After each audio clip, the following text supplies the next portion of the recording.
تو وہ صحیح طور سے روزہ رکھے گا، ان فضائل کو، ان ثواب کو حاصل کرنے کی کوشش کرے گا۔ روزے سے پہلے ہم روزے کے ثواب کو جان لیں، روزے کے مقام کو جان لیں۔ روزے کا مقام کیا ہے، رمضان کا مقام کیا ہے؟ سنن ترمذی اور سنن ابن ماجہ کے اندر حدیث موجود ہے کہ جب رمضان کی پہلی رات ہوتی ہے، آپ فرماتے ہیں جب رمضان کی پہلی رات ہوتی ہے، فتحت ابواب الجنہ، جنت کے سارے دروازے کھول دی جاتے ہیں۔ سال کے 11 مہینے وہ دروازے بند ہوتے ہیں، جنت کے دروازے بند ہوتے ہیں۔ جب رمضان کی پہلی رات ہوتی ہے، چاند طلوع ہوتا ہے، اللہ سبحانہ تعالیٰ جنت کے دروازوں کو کھول دیتا ہے، ان میں سے کوئی دروازہ بند نہیں ہوتا، اور جہنم کے دروازوں کو بند کر دیتا ہے، ان میں سے کوئی دروازہ کھلا ہوا نہیں ہوتا۔ سال کے 11 مہینے جہنم کے دروازے کھلے ہوتے ہیں، جب رمضان کا مہینہ آتا ہے، پہلی رات آتی ہے، جہنم کے دروازے بند کر دی جاتے ہیں۔ اور فرماتے ہیں آپ رمضان کی پہلی رات میں شیطانوں کو، سرکش جنوں کو، بڑے بڑے شیاطین کو، شیطانوں کے سرداروں کو اللہ سبحانہ وتعالی قید کر دیتا ہے، قید کر دیتا ہے۔ یہ اللہ کا فضل ہے، یہ اللہ کا احسان ہے، اور وہ اللہ جس نے شیطان کو یہ صلاحیت دی، یہ قوت دی کہ وہ انسان کے خون کی رگوں میں دوڑتا ہے، انسان کے دلوں میں گھس کر وسوسے پیدا کرتا ہے، انسان کو بہکاتا ہے۔ وہ اللہ اس بات پر قادر ہے اور یقیناً قادر ہے کہ ان شیطانوں سے یہ صلاحیت چھین لے، ان شیطانوں سے یہ طاقت چھین لے۔ چنانچہ اللہ سبحانہ تعالیٰ رمضان کی پہلی رات میں شیطانوں کو، سرکش جنوں کو قید فرما دیتا ہے، اور آسمان سے وَيُنَادِي مُنَادِي مِنَ السَّمَاءِ وَيُنَادِي مُنَادٍ مِنَ السَّمَاءِ، آسمان سے فرشتہ دنیا والوں کے لیے یہ اعلان کرتا ہے، یا باغی الخیر اقبل و یا باغی الشر اقصر، رواہ الترمذی وابن ماجہ بسند صحیح۔ آسمان سے فرشتہ یہ اعلان کرتا ہے رمضان کی پہلی رات میں، اے بھلائی کے چاہنے والوں، اے خیر کے طلبگاروں، اے اللہ کی رحمت، اللہ کی برکت اور اللہ کے خیر کو حاصل کرنے والوں، آگے بڑھو، نیکیوں کا موسم آیا ہے، نیکیوں کا موسم آیا ہے، اللہ کی رحمتوں کا موسم آیا ہے، مغفرت اور بخشش اور معافی کا موسم آیا ہے۔ یا باغی الخیر اقبل، اے بھلائی کے چاہنے والے اقبل، آگے بڑھو، ویا باغی الشر اقصر، اور اے برائی کے طلبگاروں، اے گناہوں میں ڈوبے ہوئے لوگوں، اے گناہوں میں لت پت انسانوں، اقصر، رک جاؤ، گناہ کرنے سے رک جاؤ۔ میرے بھائیوں، اس طرح سے رمضان کی پہلی رات میں آسمان پر رمضان کا استقبال ہوتا ہے۔ ہم رمضان سے پہلے روزے کا مقام جانیں، روزے کی اہمیت جانیں، روزے دار کا مقام جانیں۔ حدیث آپ فرماتے ہیں، متفق علیہ روایت ہے، کل عمل ابن آدم یضاعف والحسنۃ بعشر امثالها الى 700 ضعف الا الصوم فانه لي وانا اجزي به۔ صحیح بخاری مسلم کی روایت آپ فرماتے ہیں، کل عمل ابن آدم یضاعف، انسان کے ہر عمل کا ثواب بڑھا دیا جاتا ہے، انسان کے ہر عمل کا ثواب بڑھایا جاتا ہے 10 گنا سے لے کر 700 گنا تک۔ حدیث 10 گنا سے لے کر، ایک نیکی کریں، ایک نیکی کی مزدوری، اجرت اور ثواب، اجر 10 گنا سے لے کر 700 گنا تک بڑھایا جاتا ہے۔ الا الصوم فانه لی، سوائے روزہ کے، روزہ اللہ کہتا ہے میرے لیے ہے، وانا اجزی بہ، اور میں جتنا چاہوں گا اس پر بدلہ عطا فرماؤں گا۔ روزہ ایسا عمل ہے جس کے ثواب کی کوئی حد مقرر نہیں کی گئی ہے۔ میرے بھائیو، ایک دوسری حدیث سے آپ فرماتے ہیں کہ انسان کا ہر عمل اس کے لیے ہے، روزہ میرے لیے ہے۔ جبکہ غور کریں اس حدیث قدسی پر، اللہ فرماتا ہے، آپ فرماتے ہیں کہ اللہ فرماتا ہے، کل عمل ابن آدم لہ الا الصوم فانہ لی وانا اجزی بہ، کہ انسان کا ہر عمل اس کے لیے ہے اور روزہ میرے لیے ہے، میں جتنا چاہوں گا بندے کو عطا کروں گا۔ غور کریں اس حدیث پر میرے بھائیوں کہ اللہ سبحانہ تعالیٰ نے فرمایا کہ انسان کا ہر عمل اس کے لیے، روزہ میرے لیے۔ جبکہ ہم یہ بات دلائل کی روشنی میں جانتے ہیں کہ ہر عمل اللہ کے لیے ہے، ہر عمل اللہ کے لیے ہے، نماز ہو، حج ہو، زکوٰۃ ہو، صدقات و خیرات ہو، کوئی بھی نیکی ہو، اگر اللہ کے لیے نہ ہو تو قبول ہی نہیں ہوگا، اگر اللہ کے لیے نہ ہو تو قبول ہی نہیں ہوگا۔ پھر خصوصی طور پر اللہ سبحانہ وتعالی نے یہاں پر صرف روزے کی نسبت اپنی طرف کی، اس لیے کہ دیگر اعمال اور نیکیوں کے مقابلے میں روزے کے اندر اخلاص زیادہ پایا جاتا ہے، دیگر نیکیوں کے مقابلے میں نسبتاً دیگر نیکیوں کے مقابلے میں روزے کے اندر اخلاص زیادہ پایا جاتا ہے، اس سے روزے کی فضیلت معلوم ہوتی ہے۔ اور پھر اللہ فرماتا ہے، حدیث قدسی ہے، وَأَنَا أَجْزِي بِهِ، میں جتنا چاہوں گا بندے کو نوازوں گا، میں بندے کو اس کا بدلہ دوں گا، جبکہ سارے اعمال کا بدلہ دینے والا کون ہے؟ اللہ سبحانہ وتعالی ہے، لیکن سارے اعمال میں اللہ سبحانہ وتعالی روزے کے بدلے کی نسبت اپنی طرف کر رہا ہے کہ میں روزے کا بدلہ دوں گا، اس سے روزے کی فضیلت معلوم ہوتی ہے۔ اور پھر اللہ کے نبی صلی اللہ علیہ وسلم آگے فرماتے ہیں اسی حدیث کے اندر، قسم ہے اس ذات کی جس کے ہاتھ میں محمد کی جان ہے، والذی نفس محمد بیدہ، اللہ کے نبی صلی اللہ علیہ وسلم قسم کھاتے ہیں، اللہ کی قسم ہے اس ذات کی جس کے ہاتھ میں میری جان ہے، لخلوف فم الصائم اطیب عند اللہ من ریح المسک، روزے دار کے منہ کی بو اللہ کے نزدیک مشک سے زیادہ پسندیدہ ہے، مشک سے زیادہ پسندیدہ ہے اللہ کے نزدیک۔ عرب میں مشک خوشبو کی بڑی اہمیت تھی اور لوگوں کے یہاں بہت محبوب خوشبو تھی۔ آپ نے فرمایا کہ روزے دار کے منہ سے جو ناگوار بو نکلتی ہے، اللہ کے نزدیک اس بو کا مقام یہ ہے کہ وہ اللہ کے نزدیک وہ ناگوار بو مشک سے زیادہ پسندیدہ ہے۔ سبحان اللہ، یہ روزے دار کا مقام ہے۔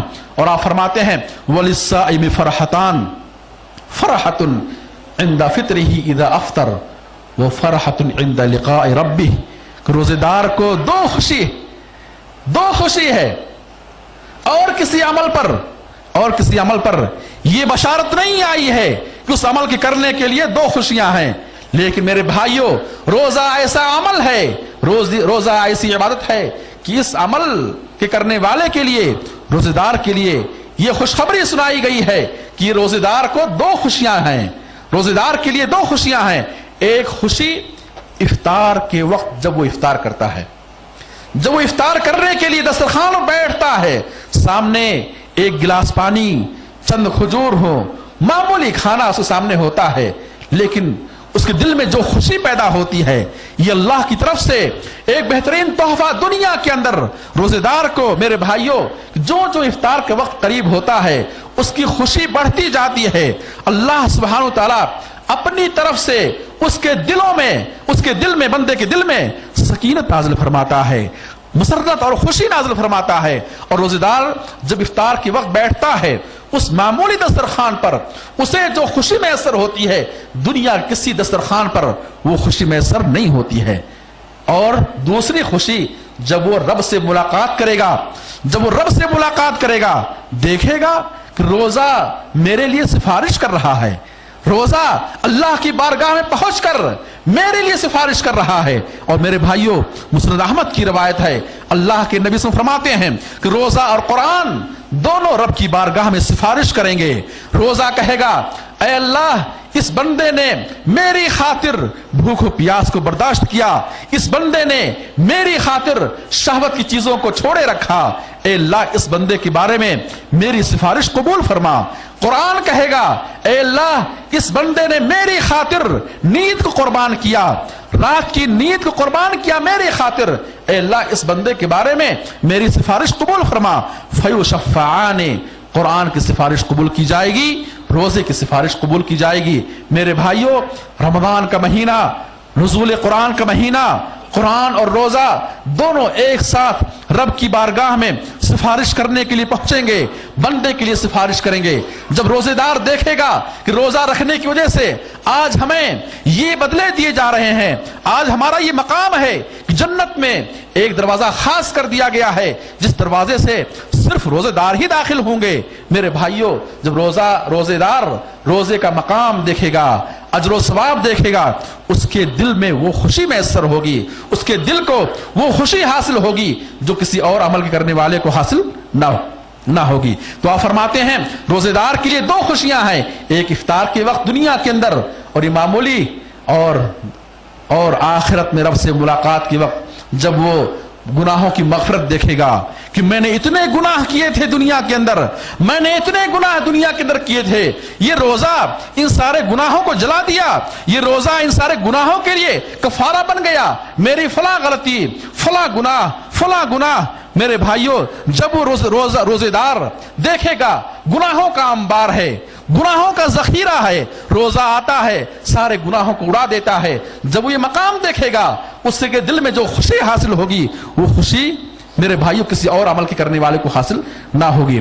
ایسے میرے بھائیوں، رمضان سے پہلے ہم اپنے عقیدے اور ایمان کی اصلاح کر لیں، اپنے عقیدے اور ایمان کی اصلاح کر لیں. یاد رکھو یہ روزہ اس وقت اللہ کے ہاں قبول ہوگا جب ہمارا عقیدہ درست ہوگا، یہ روزہ اس وقت اللہ کے ہاں قبول ہوگا جب ہمارا ایمان درست ہوگا، روزہ اس وقت اللہ کے ہاں قبول ہوگا جب ہم عقیدے توحید پر ہوں گے، شرک سے، کفر سے، بدعقیدگیوں سے، بدعت و خرافات سے جب ہماری زندگی، ہمارا دل، ہماری زبان، ہمارے اعمال جب شرک و بدعات سے پاک ہوں گے تو میرے بھائیو یاد رکھو اسی وقت ہمارا روزہ اللہ کے ہاں قبول ہوگا. ورنہ یہ بھوک و پیاس 14-15 گھنٹے کی بھوک اور پیاس میرے بھائیو اللہ کے ہاں کوئی کام نہ دیں گے، اللہ کے ہاں کوئی کام نہ دے گی.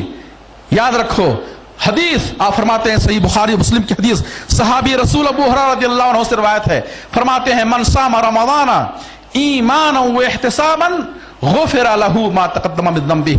اس حدیث پاک میں روزے کے قبول ہونے کے لیے دو شرطیں بتائی گئی ہیں. رمضان کا روزہ اس وقت اللہ کے ہاں قبول ہوگا، رمضان کا روزہ اس وقت ہمارے گناہوں کے لیے کفارہ ہوگا، رمضان کا روزہ اس وقت ہمیں اللہ کی رحمتیں دلائے گا جب ہمارے اندر دو شرطیں پائی جائیں گی.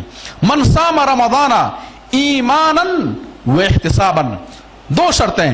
پہلی شرط یہ ہے کہ جو رمضان کا روزہ رکھے ایمان پر قائم رہتے ہوئے، اللہ پر ایمان. یوں تو زبان سے ہر کوئی کہتا ہے کہ ہم اللہ پر ایمان رکھتے ہیں، یوں تو ہر کوئی سمجھتا ہے کہ نہیں ہم اللہ کو مانتے ہیں. ایک غیر مسلم سے پوچھیں آپ، ایک یہودی سے، ایک عیسائی سے، ایک ہندو سے آپ پوچھیں کہ آپ اللہ کو مانتے ہیں؟ بولے گا ہاں ہم بھی اللہ کو مانتے ہیں، ہم بھی خالق کو مانتے ہیں، ہمارا پیدا کرنے والا، ہمیں روزی دینے والا اللہ ہے. ہر کوئی مانتا ہے، لیکن اللہ پر ایمان لانے کا مطلب کیا ہے؟ اللہ کو کن کن چیزوں میں ایک ماننا چاہیے، کن کن چیزوں میں اللہ کو ایک جاننا چاہیے، اور اللہ سبحانہ تعالیٰ کی تنہا عبادت کیسے کرنی چاہیے، اور عبادت میں ہم کس طرح سے اللہ کو ایک جانیں، ایک مانیں. ان حقیقتوں سے اکثر لوگ ناواقف ہیں. میرے بھائیوں افسوس ہوتا ہے کہ انسان بڑے بااخلاق ہے، بڑے اخلاق کا مالک ہے، صوم و صلات کا پابند ہے، تلاوت قرآن کا پابند ہے، تہجد گزار ہے، بہت سارے اعمال کرتا ہے، لیکن جب دیکھتے ہیں کہ اس کے عقیدے میں شرک ہے، اس کے عقیدے میں کفر ہے، اس کی باتوں میں اللہ کی ذات پر اعتراض ہے، اس کی باتوں سے اللہ کی توہین ہو رہی ہے، تو بڑا افسوس ہوتا ہے کہ ایسا شخص جو اتنے سارے کام کرتا ہے، اعمال کرتا ہے، میرے بھائیوں عقیدے توحید سے محروم ہے، ایمان سے محروم ہے، اللہ پر جیسے ایمان ہونا چاہیے ویسے ایمان نہیں رکھتا، اللہ سے جیسی محبت ہونی چاہیے وہ محبت غیروں سے کرتا ہے، اللہ سے جو خوف ہونا چاہیے وہ خوف دوسروں سے کرتا ہے، اللہ سے جو امیدیں ہونی چاہیے وہ امیدیں دوسروں سے رکھتا ہے، اللہ پر جو توکل ہونا چاہیے وہ توکل، وہ اعتماد، وہ بھروسہ وہ غیروں پر کرتا ہے. میرے بھائی یاد رکھیں، اگر ہم توحید سے آ رہی ہیں، ایمان سے آ رہی ہیں، ہمارے ایمان کے اندر اگر شرک پایا گیا، کفر پایا گیا، بدعقیدگی پائی گئی، یاد رکھو وہ عمل اللہ کے یہاں قبول نہ ہوگا، یہ روزہ کوئی کام نہیں آئے گا. میں نہیں کہہ رہا ہوں، قرآن کہہ رہا ہے لئن اشرکت لیحبطن عملک، لئن اشرکتا لیحبطن عملک. اللہ سبحانہ تعالیٰ نے تمام نبیوں کو اور تمام انسانوں کو یہ بتایا کہ اگر تم نے بھی شرک کیا لیحبطن عملک، تمہارے اعمال ضرور برباد ہو جائیں گے. شرک کی موجودگی میں سارے اعمال کو اللہ سبحانہ تعالیٰ گرد و غبار کی مانند اڑا دے گا. وَقَدِمْنَا إِلَى مَا عَمِلُوا مِنْ عَمَلٍ فَجَعَلْنَاهُ هَبَاءً مَنثُورًا. قرآن کریم میں اللہ فرماتے ہیں کہ ان عمل کرنے والوں، عبادات کرنے والوں، نیکیاں کرنے والوں کے اعمال کی طرف ہم آئیں گے. فَجَعَلْنَاهُ هَبَاءً مَنثُورًا، اور ان کی نیکیوں کو گرد و غبار کی مانند اڑا دیں گے. میرے بھائیوں، آج کا مسلمان شرک کرتا ہے، اسے پتا نہیں کہ وہ شرک کر رہا ہے.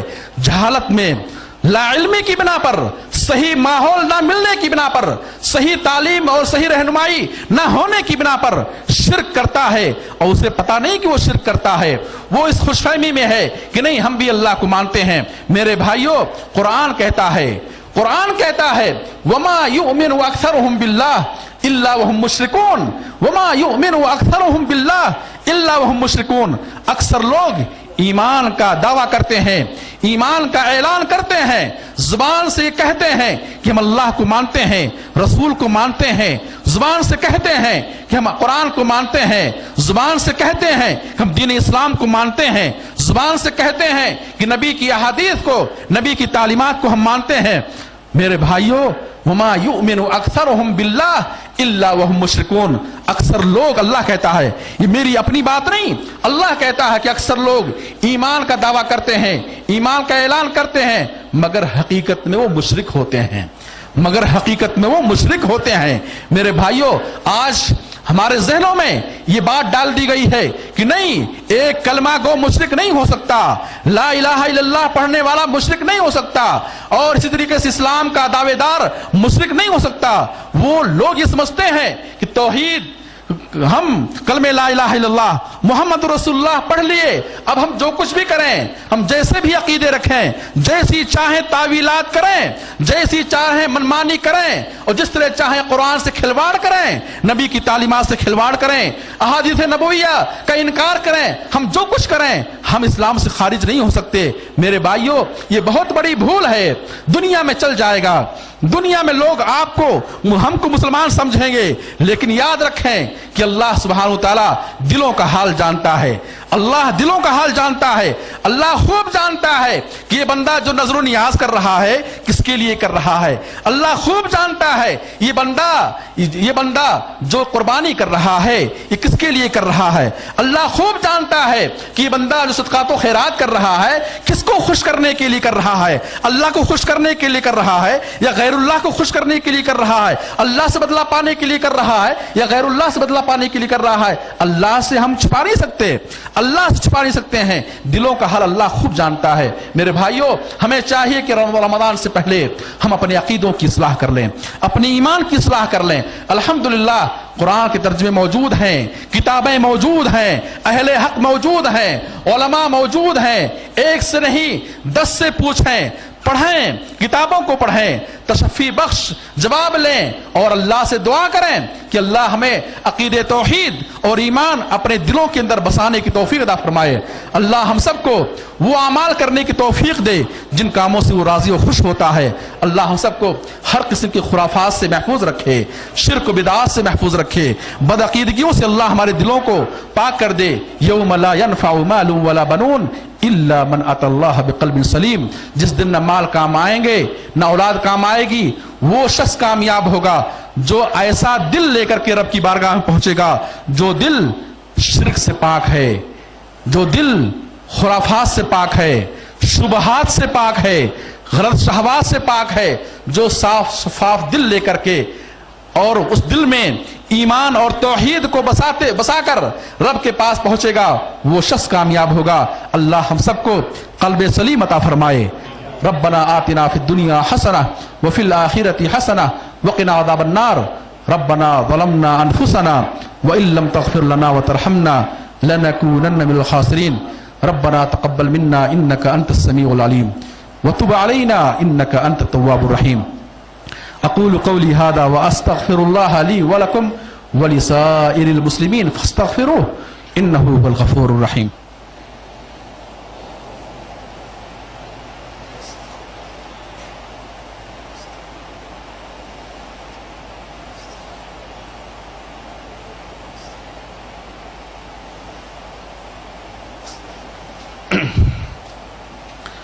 إن الحمد لله نحمده ونستعينه ونستغفره ونعوذ بالله من شرور أنفسنا ومن سيئات أعمالنا من يهده الله فلا مضل له ومن يضلله فلا هادي له وأشهد أن لا إله إلا الله وحده لا شريك له وأشهد أن محمدا عبده ورسوله.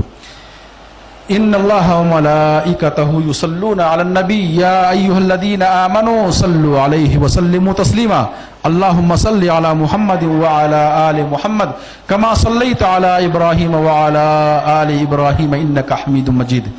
اللهم بارك على محمد وعلى آل محمد كما باركت على إبراهيم وعلى آل إبراهيم إنك حميد مجيد. إن الله يأمر بالعدل والإحسان إن الله يأمر بالعدل والإحسان وإيتاء ذي القربى وينهى عن الفحشاء والمنكر والبغي يعظكم لعلكم تذكرون. فاذكروا الله يذكركم وادعوه يستجب لكم إنه تعالى جواد كريم ملك بر رؤوف رحيم.